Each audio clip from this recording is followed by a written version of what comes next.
scientific men, you can understand the wonder of what's happened. Now just think. Less than a month ago, Santa Mara was like any other town. People with nothing but problems. Then out of the sky came a solution. Seeds drifting through space for years took root in a farmer's field. From the seeds came pods, which had the power to reproduce themselves in the exact likeness of any form of life. So that's how it began. Out of the sky. Your new bodies are growing in there. They're taking you over, cell for cell, atom for atom. There's no pain.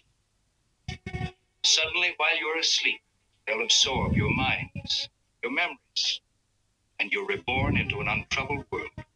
That sounds awesome. It sounds great. I know, right? It's sounds like a good transition. That's like ascending. It's like right. Singularity. Right. Nirvana. Yeah. Let's just sign up. Sign me up. Is this the fountain? Is the precursor to the fountain? Right. Chairman Mao, let's go, right? Chairman Whoa, where did that come from? Whoa, pump the brakes, folks. Yeah. Okay. Last episode of Future Wars, Chris. How do we feel? Oh my gosh, it's been a wild ride, Dan. What's there even to say? We've both been waiting, right, for a while to do some science fiction themed cycle of episodes, and we finally got it. And I don't know. I guess what I'm most surprised about is how depressed watching all these movies made me. They're not uplifting films. No, I'm looking back to the ones that we looked at. Even the ones that are uplifting tend to be the ones that are not very good. Exactly. Or at least like within the realm of what we're watching. They're just sort of like, ooh, like sci-fi works better for whatever reason at being dystopian. Yep. And basically like, it's the end of the world. This is how it's going to end. It's going to be awful. It's telling the hard It's basically truths. A warning, right?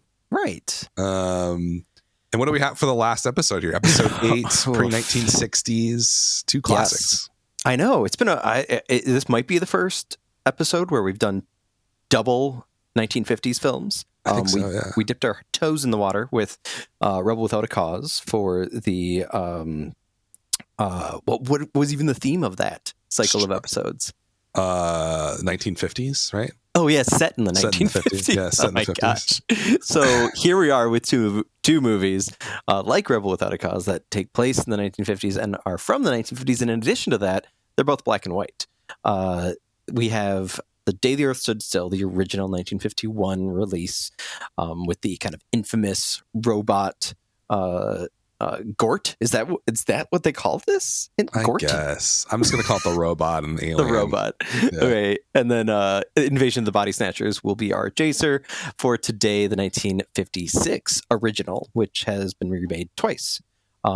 Which actually has at least one good remake, whereas Day the Earth Stood Still. Did you ever see the 2000s one with Keanu Reeves and John Hamm?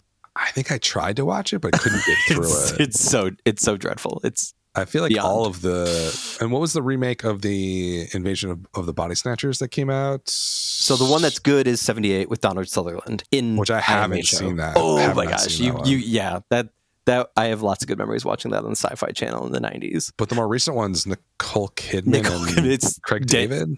Oh, right, David. I want to see that one. Yeah. Friday. Daniel Craig. No, that one's dreadful too. I couldn't get through that one either. The Invasion.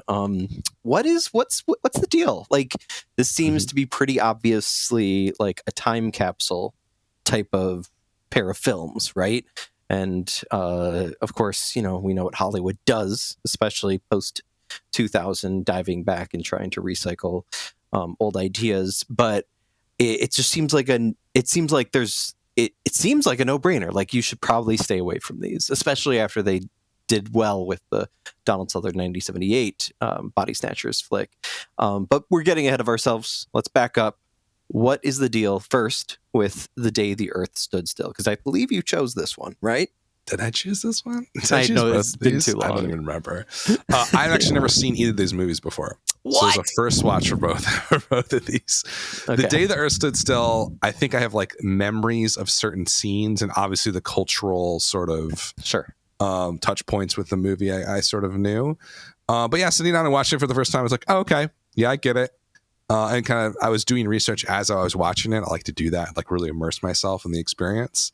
And this movie has such a high stature. I mean, it really does. It's foundational to science fiction. It has a lot of, Cold War allusions going on, even though it's 1951, which is pretty early in the Cold War. And so it has a really fascinating sort of, I would say, a very common ideology that is represented in science fiction, that like, oh, human beings, you are doing bad things, stop doing them, or we're all going to die. Yeah. Which is like the message of a lot of science fiction. Including the other black and white film we covered on the previous episode, Dr. Strangelove. Yes. Which to some degree. To some degree. Which I, so Day the Earth Stood Still, it's based on a 1940s short story called Farewell to the Master, which is in like a magazine called Astounding Science Fiction. Very kind of pulpy science fiction. It's been updated here to sort of a few changes, but definitely trying to allude to the atomic age and the competition between the Soviet Union and the United States. There's a lot of that going on, although I actually think that that's quite overstated, especially in the sort of historical sort of write-ups of this movie. Clearly there's an intention here to talk about world peace and atomic weapons and the nuclear age. It did not seem necessarily rooted in a sort of ideological conflict between capitalism and communism. I didn't really see much of that going on here. More of a sort of, hey, if we don't think about, or if we view people on the other side of the world as the other and an enemy, eventually what's going to happen is this awful sort of apocalypse of violence and war, which we've seen 1,000 times over. So I got, as I was watching, I was like, oh yeah, like I'm getting why this is important. I'm getting those historical allusions and why it's sort of politically interesting. And also the message of the alien is essentially, stop killing each other, which is okay, cool. But I have to say, I was not, and I'm delving into opinion already, of course, as I always do, which I don't want to do, but I have to do. It felt pretty boring to me, and not really all that layered, like emotionally layered. Whereas Invasion of the Body Snatchers, wow, really, really, really good. I don't know. You got to come, like, you are, have you taught this film? I've taught both of these movies, yes. And what's your feeling on Day the Earth Stood Still? Because you obviously have a bigger history with it than I do.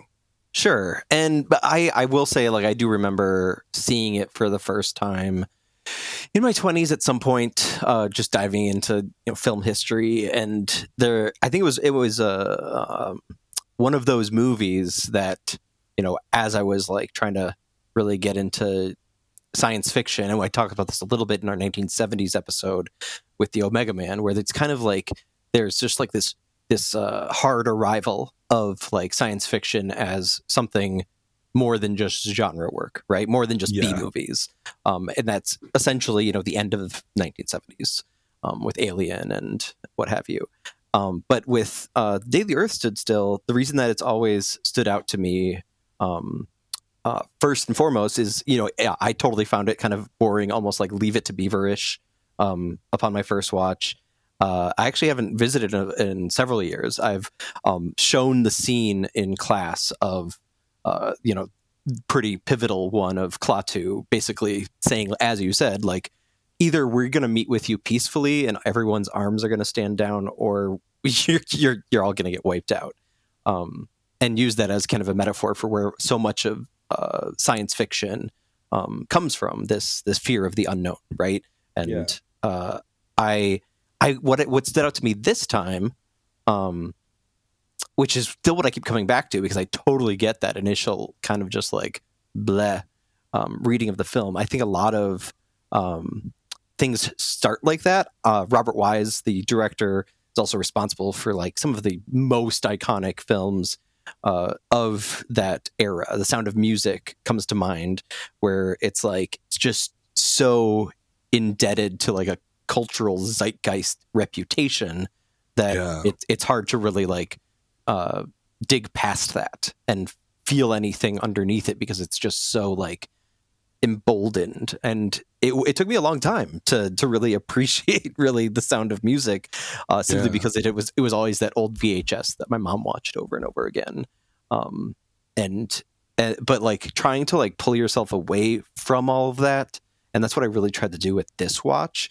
I did spring for the Blu-ray because I'm like, I feel like this is one I should have. And I don't know, everything from like the title card, that font is it feels like we finally hit this point with a movie like The Day the Earth Stood Still. And I would say Envision the Body Snatchers too. And I'm curious why that one hit for you, but perhaps not this one, because I do love both of these movies. Yeah. What has happened now is we are in this kind of, and we spoke about this a little bit with Dr. Strangelove, we're in this cultural political moment now today, have been now for a few years, where it does feel like we're on the precipice of something amazing and terrible at the same time, right? This you kind of pointed out the elephant in the room at the top of the show, the singularity, right? Yeah. So I especially like Michael Rennie's performance as Klaatu. I was just like really mesmerized by it this time, where it just feels like, you know, I remember seeing it for the first time and like really having a hard time of getting past the fact that he's so humanoid, right? Which makes sense considering the era, but also is a little off-putting, especially when you grow up with so many like non-humanoid depictions of alien life forms. But I just found it really fascinating because I think he does a really good job of trying to be in this human flesh and still like look at humans as others, but like also trying to like live amongst them and not judge them, but then just like kind of coming to the conclusion is like, you guys are fucked, I'm out of here. Spoiler alert. Yeah.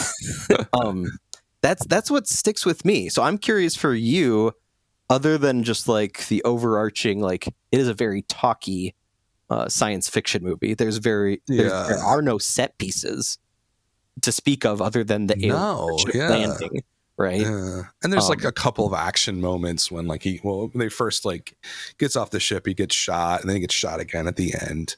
Sure. Yeah. And a little bit of a chase scene. Yeah, I think it's like, I guess stepping into this movie expecting, I guess I didn't expect anything. I've heard of it. I know the sort of general plot around it.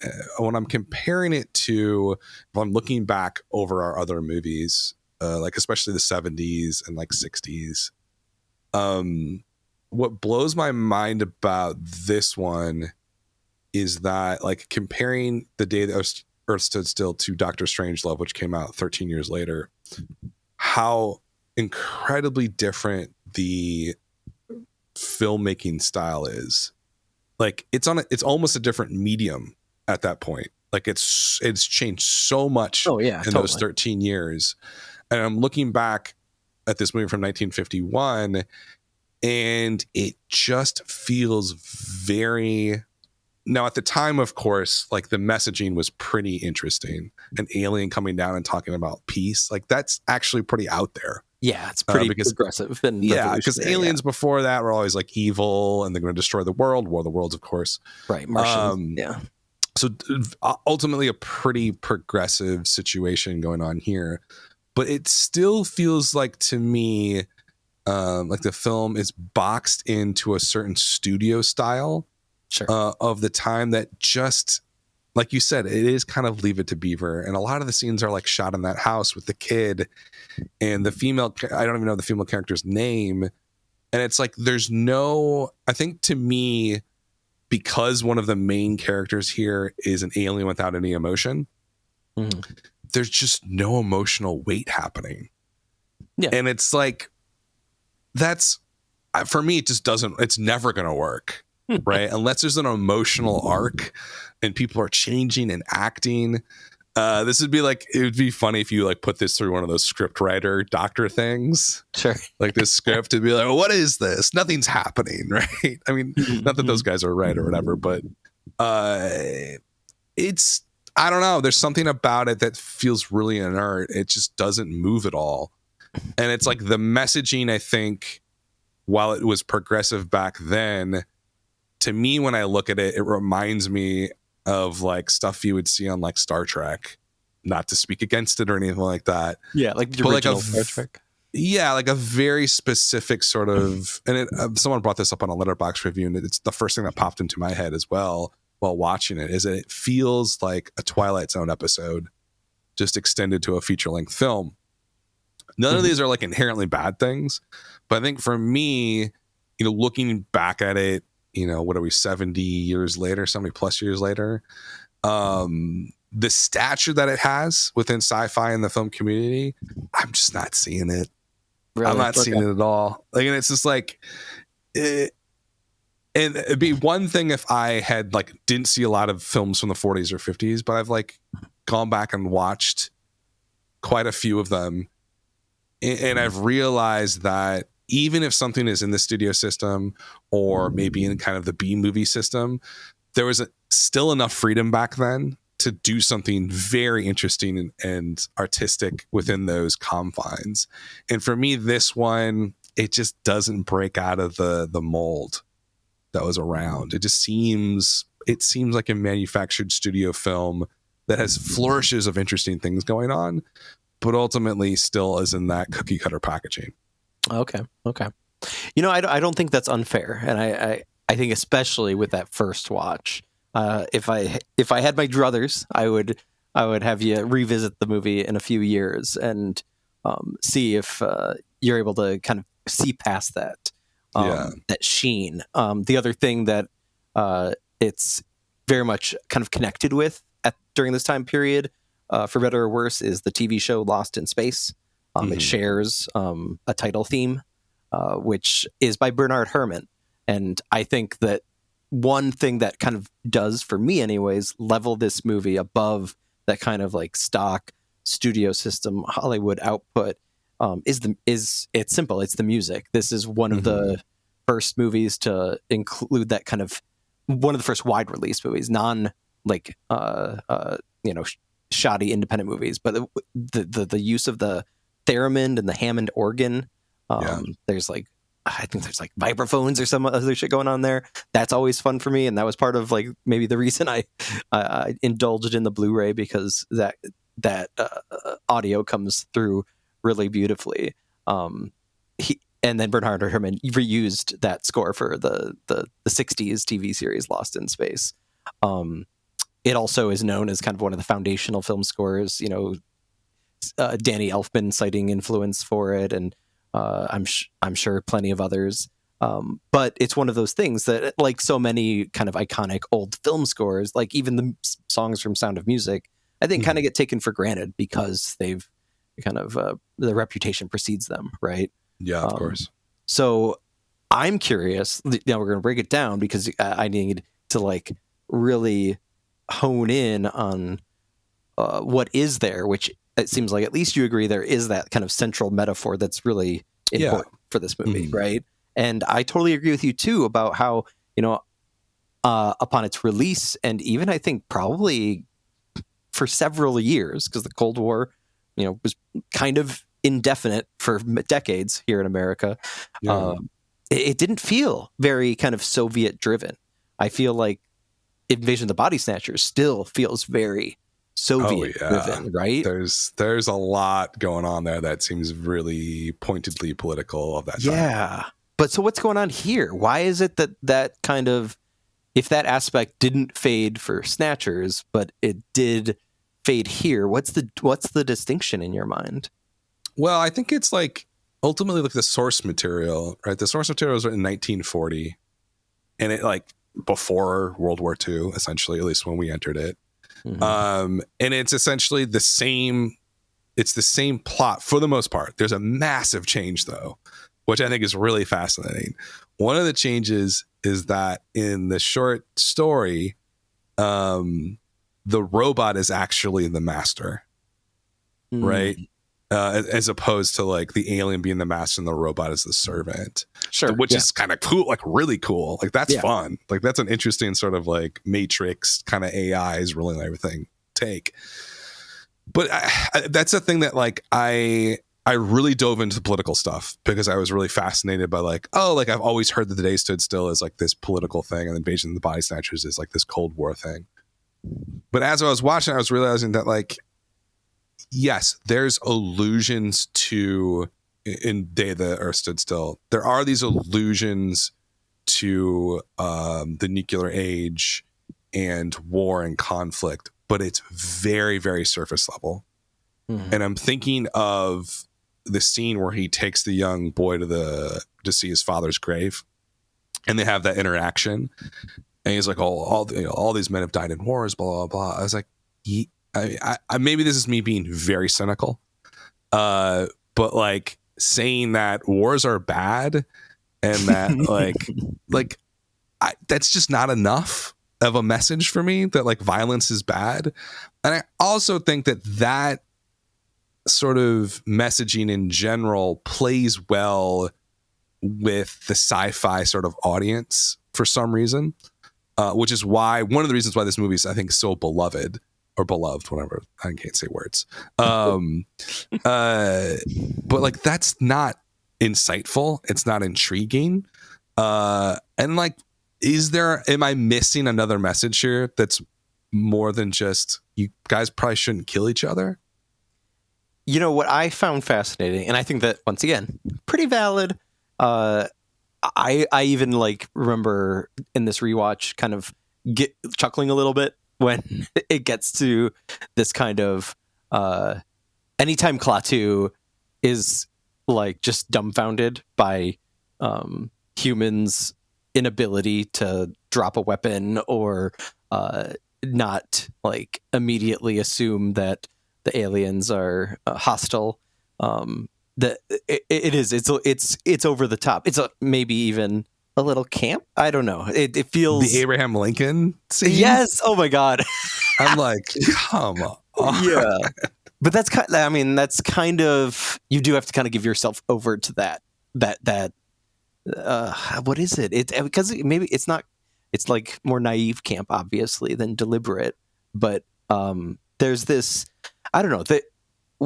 My actual response is you've got kind of two or three things at play, which is you mentioned the female character earlier, Helen. I think it's a fascinating kind of interplay between this kind of almost genderless alien being, right? And his befriending of this human woman who is very much more nurturing and not suspicious like her kind of semi-creepy boyfriend, right? Yeah, true. And like that whole thing, especially in the context of like 1950s picket fence, American dream style depiction, I found that fascinating. And so I think that there's like other things going on about Americanism or Americana that seem to be more interesting, especially upon multiple watches, because perhaps that overarching theme of war, like Gort literally like lasers the army's weapons upon their arrival so that they disappear, right? Like it's more than on the nose. It's like a hammer to the face, right? What the other thing that stands out to me, and once again, maybe your mileage may vary, but like Klaatu as this kind of Christ-like figure, where it maybe that kind of pegs the humor for me too, because it's like, if Jesus were to come back, right? Like even these like white picket fence, like, Lutherans would be like, oh, no, thank you. We're good having wars with each other. Like that kind of aspect is both funny and thought provoking to me, because I think it's, once again, maybe on the nose, but definitely like not, and that's the thing. I was going to say this earlier, where it's like, as a historical artifact, I'm able to like watch and appreciate it and be fascinated by it, perhaps more so then. And I think that's one of the reasons why I was so incensed when they tried to remake it, because it like doesn't make any sense in 2008. Like, this is very much a story for the 1950s. And yes, they're referring. That's the other thing that stood out to me on this rewatch is like the line about the new United Nations. And Klaatu's like, but you have this thing called the United Nations, and then the characters are like, yeah, but that's not really a thing. It's kind of fake. Like, which is cute. Someone could say that now, right? Exactly. So, and that's why I think it resonated maybe with me more this time, because it does feel like it's finally come full circle. I don't think we were there in 2008. I think maybe, I don't know. I'm not saying, Hollywood, you should try to redo this one again by any means, but I think rewatching this was fascinating in that sense. I don't know. Did you see parallels? It seems like you're pretty stuck on this idea that like it's got this one message, and well, it does have one message, but that message is not necessarily like a bad one or like undercooked necessarily. And like you have to like think about it too in the context of when it came out. That's not a popular message at all. No, no. The message back then was, yeah, we won World War II and let's get the Reds next, right? Like that's what everybody felt. Not everybody, but I think a lot of people felt that way. And it was just like a groupthink scenario. You know, this is probably what, 3 years after the Berlin blockade. So like the Cold War was definitely starting to ramp up. But I think that like, I think what I struggle with in this movie is that while it's certainly, there's so many innovative things about this, from the music to like the concept of the aliens to the message of the aliens and how we move forward as like a human race or human species, whatever. I think there's just not, here's what it really comes down to. It's like it's offering a clear answer when there really isn't one. And I think that's the thing that like it keeps coming up in my head is like, oh, it's simple. We just got to stop killing each other. Yeah, that's great. Right? Like, see, what I think is awesome, but like that's not really. It'd be like if someone was writing an essay on like war and violence, and like they came to the conclusion that essentially, hey, this is a really bad thing that needs to stop. And like that would be their thesis statement. What grade would you give them? A pretty low grade. Yeah. Because they're not really engaging in the discourse of violence and why people kill each other. And they've been killing each other since the beginning of humankind. And probably will continue to kill each other until the end of humankind. It might be the last thing we do is kill each other. It's just like, if I'm looking at these, I'm like Dr. Strangelove. Insanely cynical movie, but really kind of honest. Alphaville, also insanely cynical. Invasion of the Body, super cynical. I can't think of another movie on this list that we've watched besides The Creator, probably, that has like this much of a simplistic sort of, oh hey, yeah. Okay. Well, that's where I've got to push back, because I think that the thesis is there, but I think the kind of revisitation of that thesis in the film's final act is what makes it subversive, especially for a studio picture from the 50s, which is that, you know, Klaatu and Gort, you know, Klaatu is resurrected, and kind of like Jesus, huh? Right, exactly. And you know, he could have, it very easily could have ended like, you know, oh, I guess they are as powerful as they say they are. And then there's like, I don't know, he shakes hands with the president or some bullshit. Or it could have ended with them annihilating Earth. But which instead, would have been great, by the way. No. Or actually, before I state my claim officially, you're talking about cynical versus simplistic. I mean, Spielberg's War of the Worlds, right? So yeah. That's on the table too. Anyways, but no, they leave.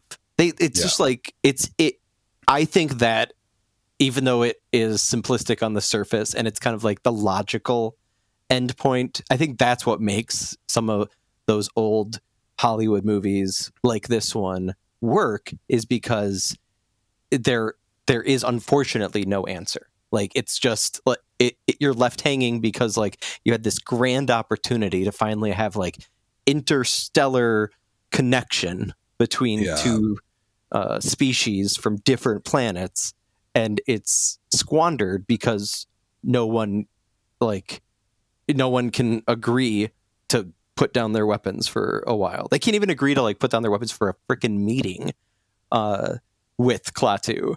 And he's left, and the irony, right, is that they are so caught up in their own discourse about whether he's a threat or not. He's able to just like walk out and explore the neighborhood, right, and infiltrate this family's house with an extra room.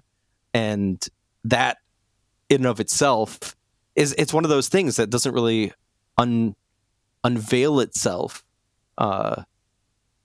with a single viewing, I think. And I also think that what's interesting, going back to that resurrection moment, is that, you know, in the original script, because this is very much a censored time for Hollywood movies, right? Yeah. He was not to be like killed and then resurrected, and then he has that line about how like it's a temporary resurrection. It's just a straight up like, yeah, I'm back and you can't kill me. Gort's always going to bring me back to life, kind of thing.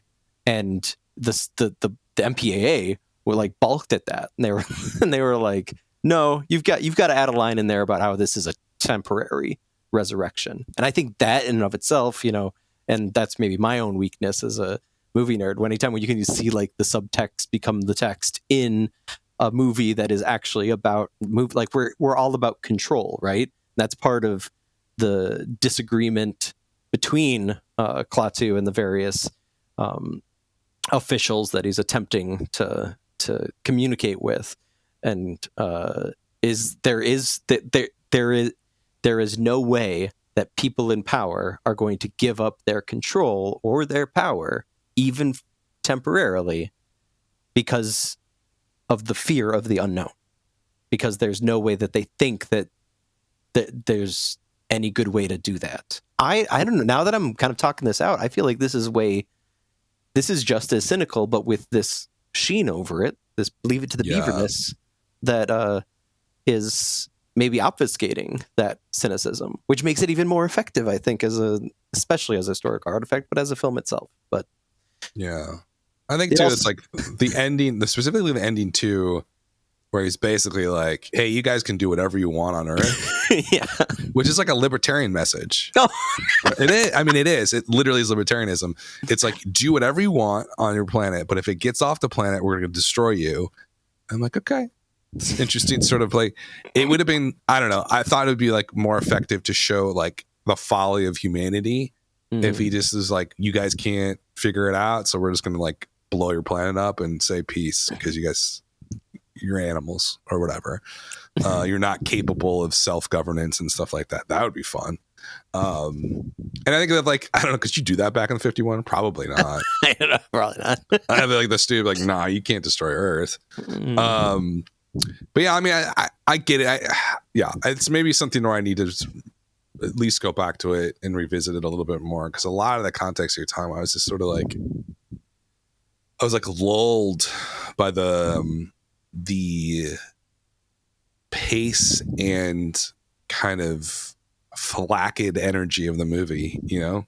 It doesn't, there's not a lot of like, I don't know. It's very relaxed, kind of borders on wooden, I think. Yeah, wooden is a good term. It just felt like one of those, oh yeah, this is when you watch this, you're like, oh yeah, this is a 50s movie. Yeah. Because it just feels like a 50s movie.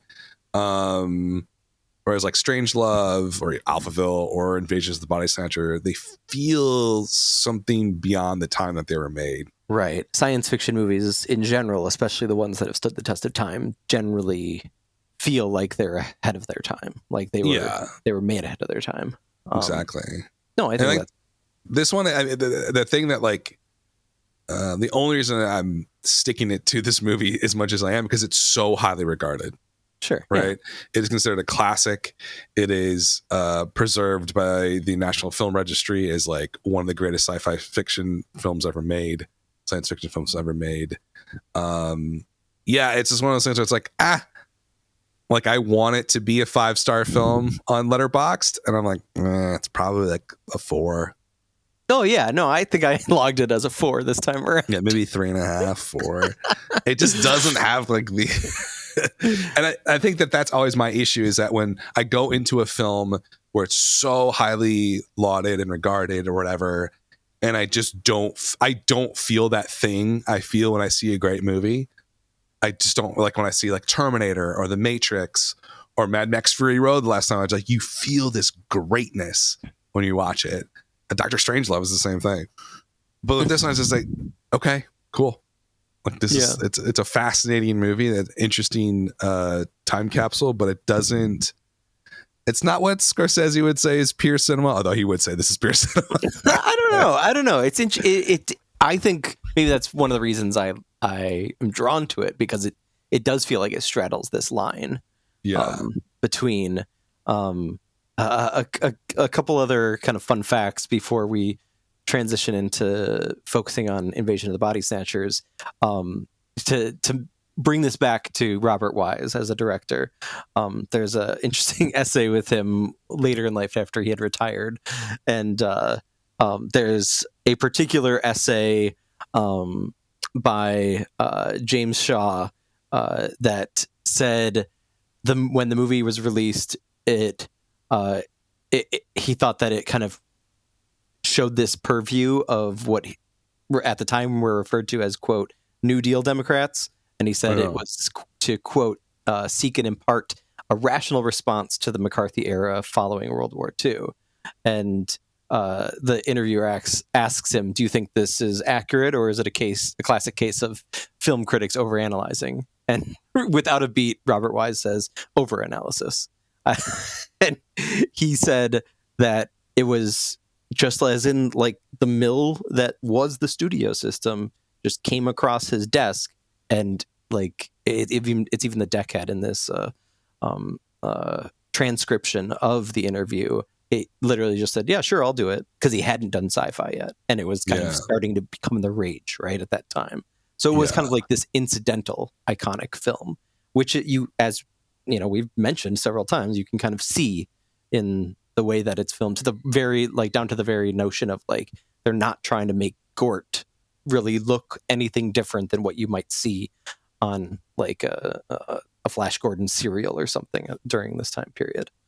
And then the last fun fact I'll end on, which is a doozy. Do you know the connection between Ronald Reagan and this film?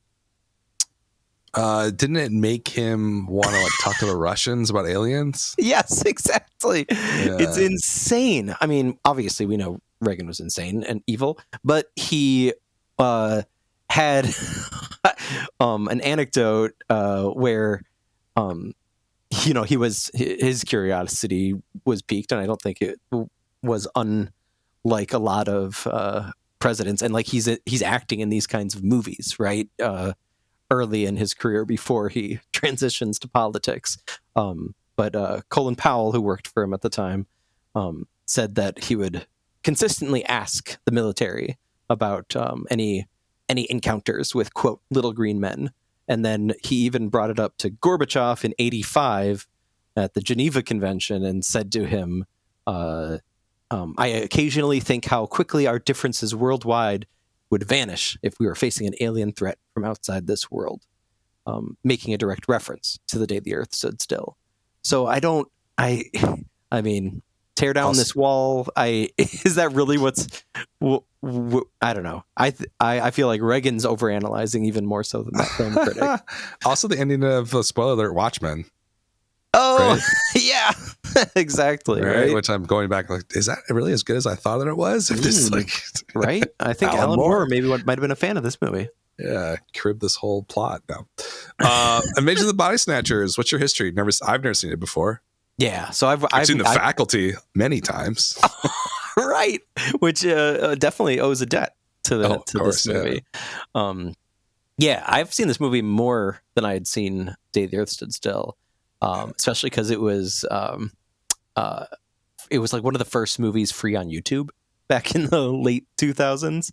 And it's so I saw it kind of probably around the same time originally, and then I've rewatched it, especially every time I rewatched the Sutherland 1978 one. I was excited beyond my best kind of probably expectations or reasonable expectations for the Nicole Kidman adaptation. There's something that's always, and then maybe this goes back to, actually I'm realizing, I think I saw the 78 one probably well before I saw the original 56 one, because I had seen it growing up on the Sci-Fi Channel.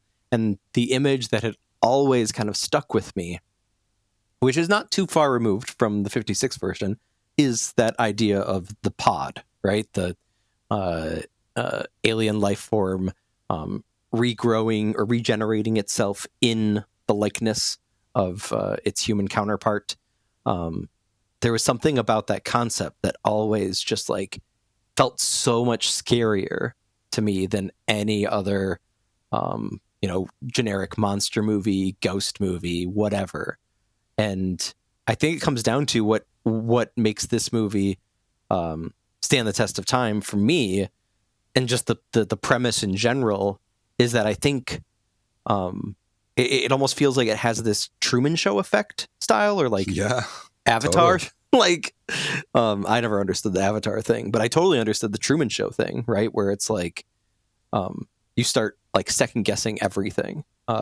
You and I are both watching The Curse on Showtime right now, right? Yes. There's this excellent scene where Emma Stone's character is getting interviewed, and she had just found out that her husband, played by Nathan Fielder, was caught on surveillance camera doing something that she like never thought that her husband would do. Yeah. And she says something to the effect of like, there's those moments where it's like you thought you knew somebody, and then you get some piece of evidence, or they show them their true selves, and it's like, how is this the same person? And so that's always kind of constantly going through my mind, maybe to a disturbing degree. Maybe I need to talk to a therapist about it, but it's it is this notion of like, what's real, who's real. One of my favorite modern TV shows of the past few years is The Americans, and how much that feels also kind of indebted to this movie's premise. So it's an all-timer for me. I almost wanted to fight you about it being the chaser rather than the entree, so to speak. It's a hefty chaser. I'll tell you that one. It's a big dessert. Yeah. So also first time for you, huh? Yeah, first time ever seen it. I don't know that I've seen. Yeah, I guess The Faculty would be the only one kind of version of this that I've seen. This movie's fantastic. Like watching it. It's one of those movies that like 10 minutes you're like, okay, it's holding my attention, it's engaging, it's interesting, and then it just keeps going. And I think like they're perfect chasers to me, or perfect juxtapositions in terms of films, because where Invasion of the Body Snatchers takes this idea, which is a total B movie idea, obviously. Yeah, aliens have invaded and they're recreating us, whatever. So it's like something that could be in a pulpy sci-fi fiction magazine from the 40s or 50s, but then it uses that as a sort of a sort of canvas to like delve into all of this stuff. Mm-hmm. I mean, we're talking Suburbia, McCarthyism, the encroaching postmodernism. Like, it just really uses this sort of pulpy idea to get out all of these interesting thoughts and ideas. And like, this to me is a film that dives into the discourse of politics, cultural studies, all of these interesting things that were going on in the 1950s. And when we watch it now, it feels like, to me, like it's a little bit of a time machine, whereas the Day the Earth Stood Still is a time machine. Is like, oh man, this is kind of like silly and kind of fun, and there's a theremin. This feels not really 1950s sci-fi.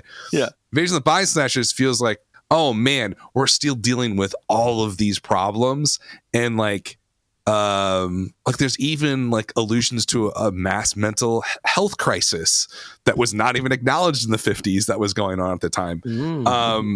Yeah, there's just, it's the classic tale of a B movie with a low budget where people felt like there were low stakes, and those low stakes gave them the freedom to do interesting things. From the cinematography to the writing. I mean, it's there's something really special about a movie like this, and it's interesting too. Like, I think also reading into the scholarly writing around this film, like Cold War, all this sort of stuff. Cool, great. That's definitely there, but there's way more than that going on here. To all, like you're talking about, like that's people thinking that other people are duplicates or not real.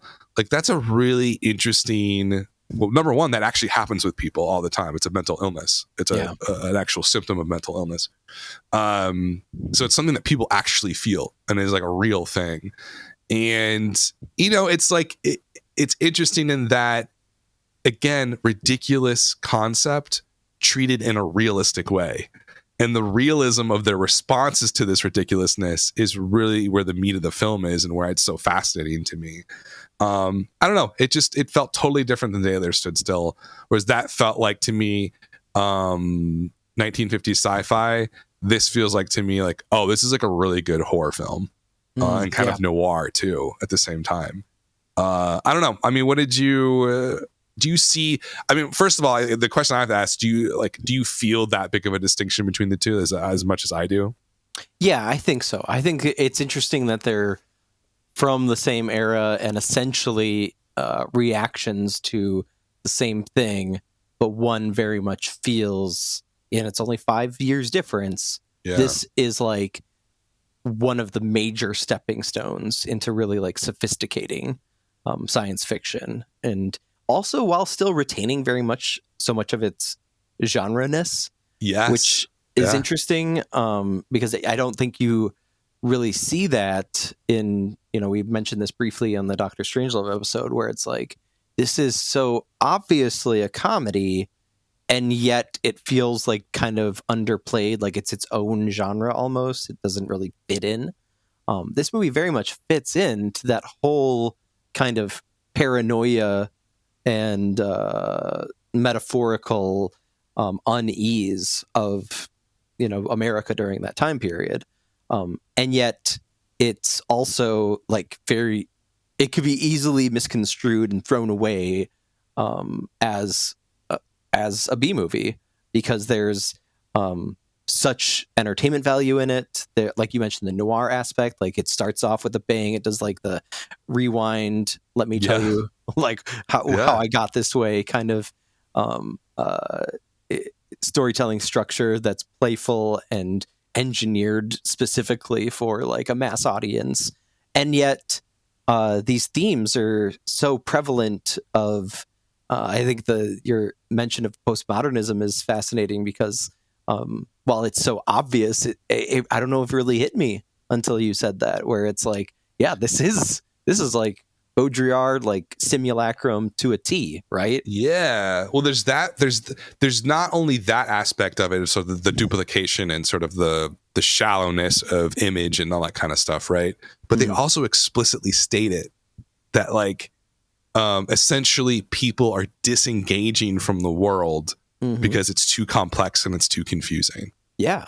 Right. And like that's a huge aspect of, at least a symptom of the postmodern sort of age, and as people see it. Yeah. Right. Fear of the unknown, familiarity with disconnection, and the comfort in that.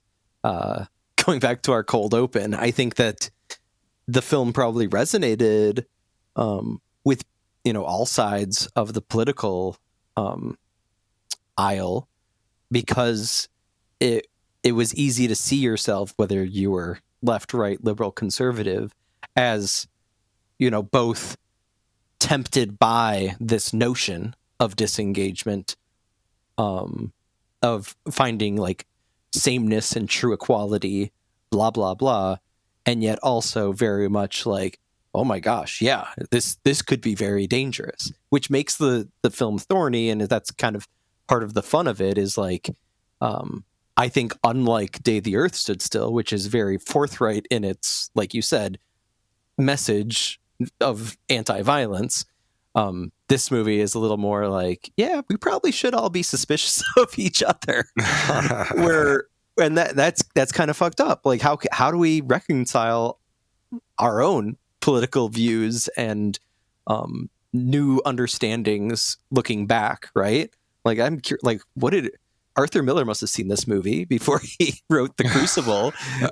What was like is because this could easily be seen as like a borderline offensive, what do you call it? Like portrayal of supporting this notion that anybody could be a Russian spy.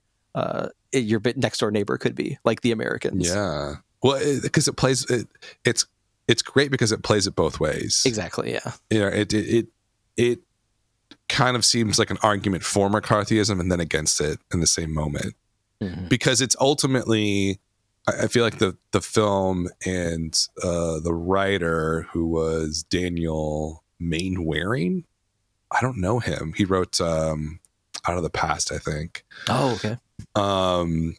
But he went by different names. So I don't know his history. He also wrote like a left-wing novel early on, so maybe he was part of the Blacklist situation.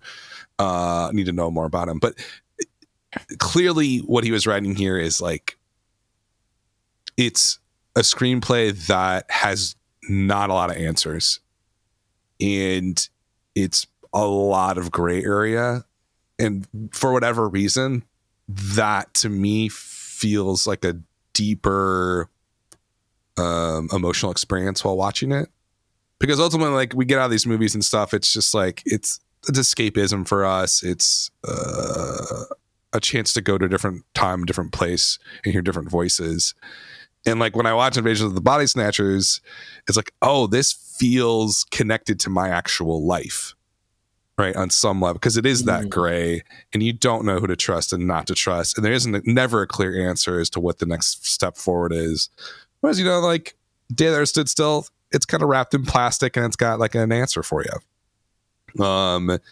And like, that's not to say that those films are lesser or not as good, but for me personally, when watching a film like this, when it has a more complex and uncertain expression, and it engages in a discourse, I think that's the key for me here, is that this screenplay and this movie dives into these ideas and engages with them, but like basically is an ellipses at the end. It's open-ended in the sense that like it doesn't provide a path or clear ideology to it.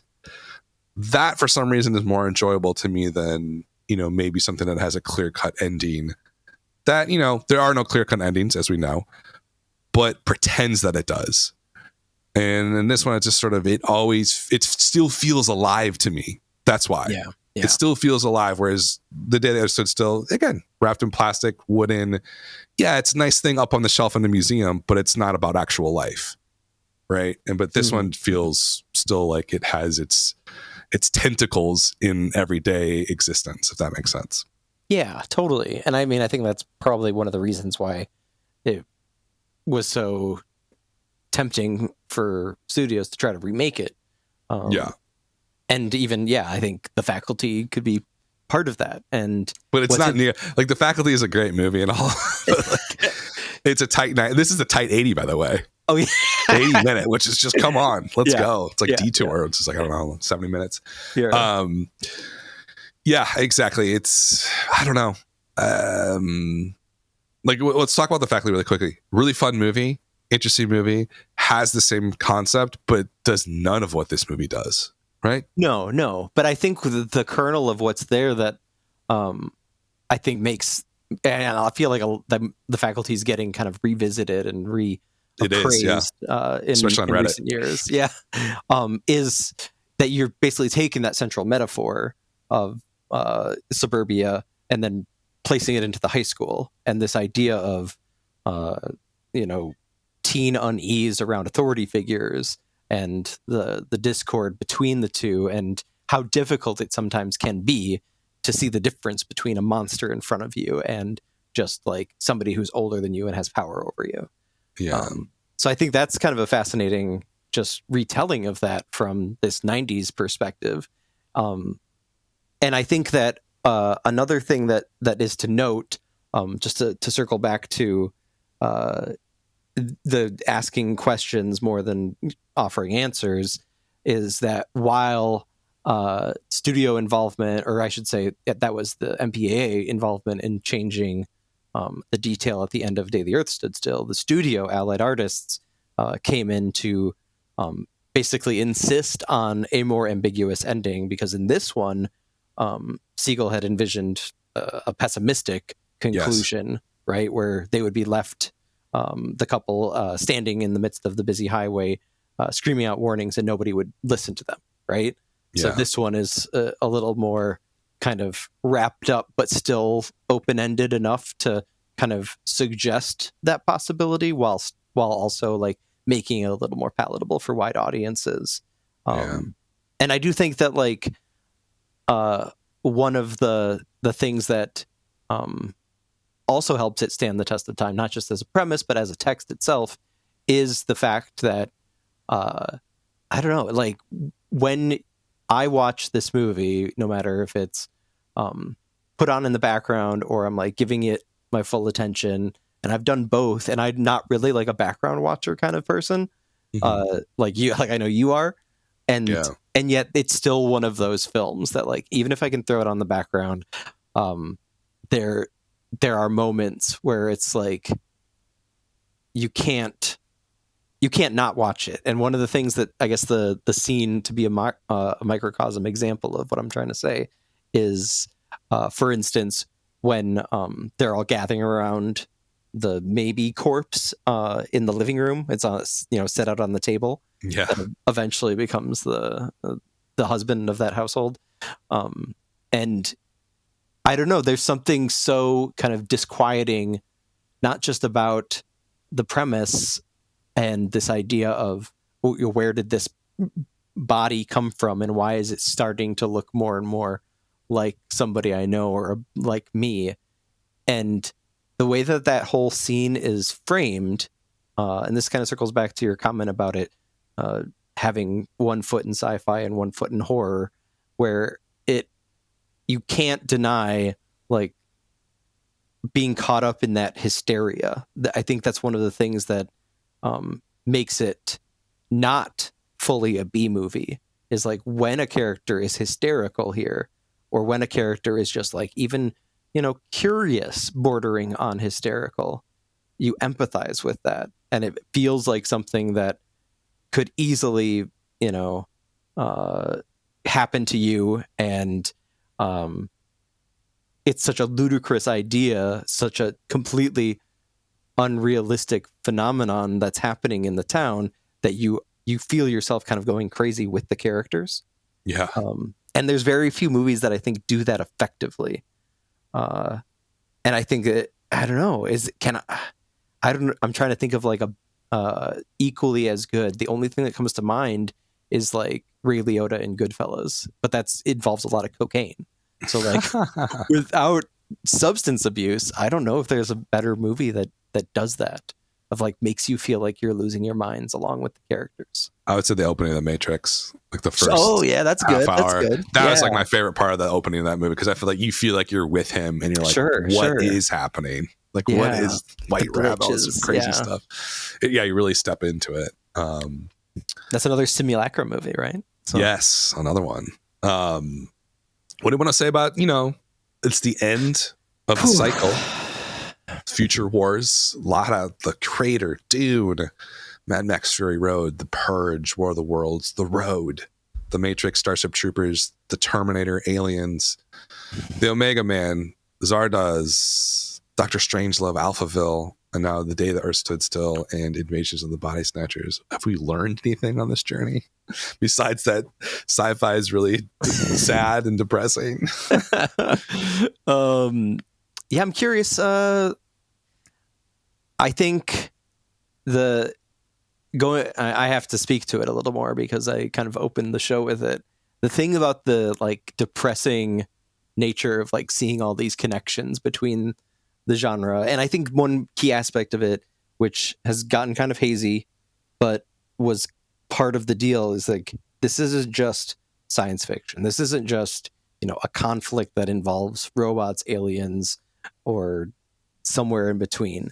This is war, right? Like the actual nature of a man versus man conflict becoming like a people versus people conflict. And the things that stand out to me is, you can basically draw a straight line from the monster movie concept to the war movie concept. And I've always like kind of liked doing that in film studies. I always teach war and horror next to each other.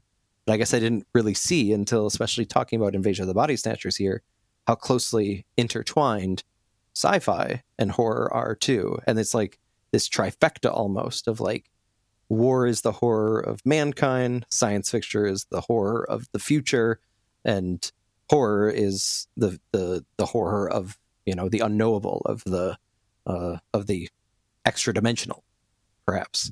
But I don't really see that as, maybe now that I'm thinking through it and we're talking through it, as depressing as it initially comes across as, because it's, if anything, a warning for what comes next, right? And even if it's wrapped up in this kind of depressing, cynical point of view, that still is ultimately an important task for an artist and for a work of art.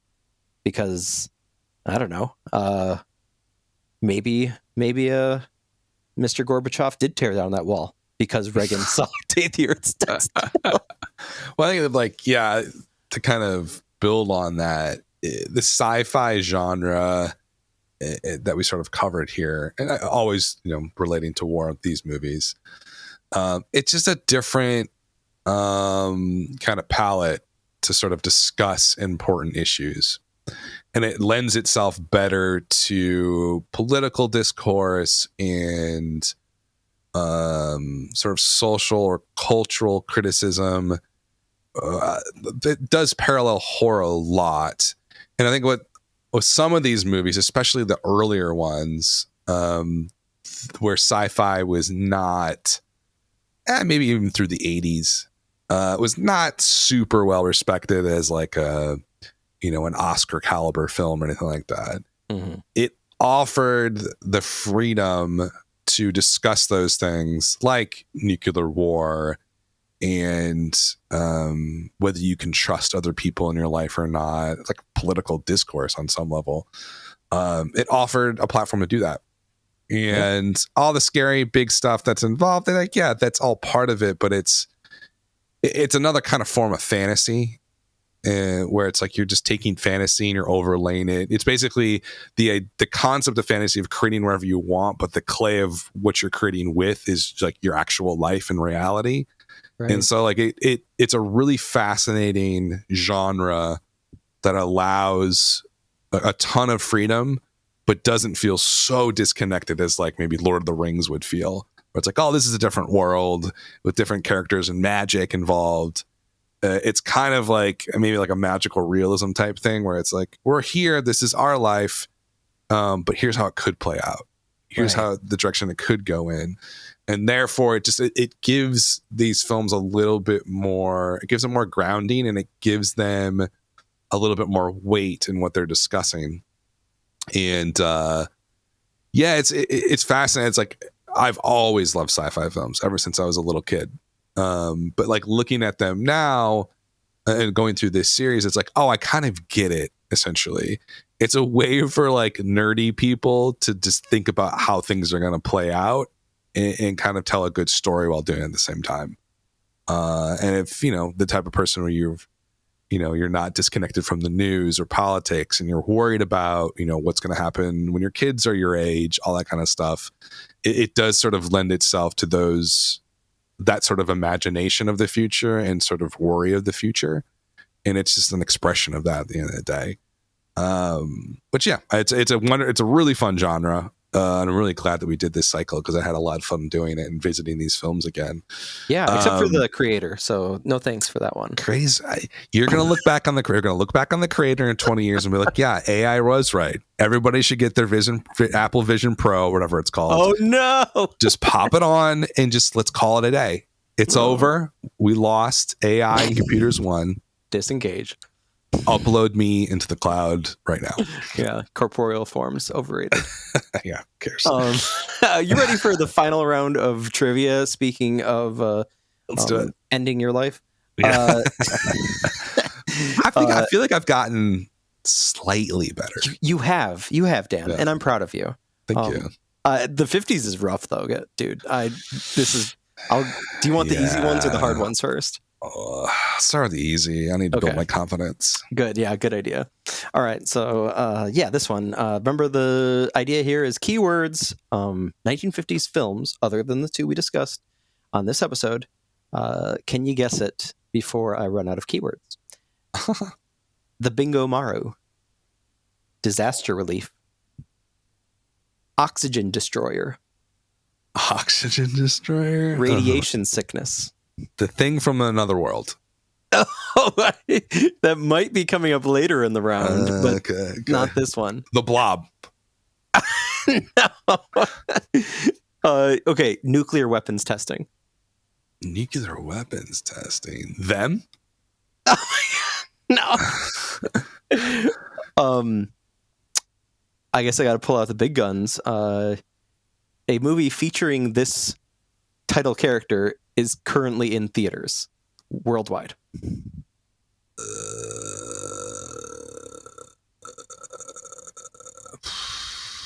I don't know. What is it? It's a movie from Japan, Daniel. Oh, Godzilla. There you go.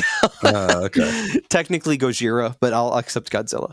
You should have said there's a phenomenally mid-tier TV series on Apple TV. I keep forgetting. Unbelievably mid. It defines the term mid. How can you have a mid show with Kurt Russell? I don't know. They figured it out though. Well, it's got Wyatt Russell. That's why it's mid. Not good. He's great. Okay. All right. Speaking of Kurt Russell, this will build your confidence. Alaskan Air Command. Geiger counter. Covered in thermite. Carnivorous. The Thing. Full title of the 1950s version. The Thing from Another World. There you go. Okay, good. Okay. Good job. All right. I've never seen it, by the way. Never seen the original. Have you? I think back in the day I saw it, yeah. Yeah, I don't know. Okay. Next, New Mexico State Police. Atomic radiation again. Flamethrowers. Them. That one's them. Which is one of my favorite movies growing up as a kid. Oh my gosh. I don't think I've ever seen the full thing. Oh, it's fun. It's just like great. It's really good. The big set pieces with the ants. Oh, it's so much fun. Cool. Okay. I'm gonna say you're 2 for 5 so far, and there's 2 left. So you still could wind up with a pretty good average. Number 4. Flying Saucer Cemetery. Space Station 7. Zombified Inspector. Solaronite. Armies of the Dead. What? Oh. Yeah, I don't think I'm going to get this one. Okay, I'm going to go watch them in full, but you need to go watch Plan 9 from Outer Space.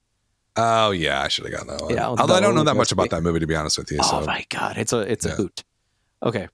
Last one. I'm not sure this is going to go too well, but maybe you'll pull it off. You've surprised me before. Nuclear powered spaceship. Hand and gas grenades. Hull airlock. Humanoid life forms. The Red Planet. Invaders from Mars. Is that a thing? Is that a movie? I think. I don't know. This one. Okay. It came from outer space. That's so close. I don't know. Actually, I'll give that to you. I don't give a fuck. Cool. Technically the title is It the Terror from Beyond Space.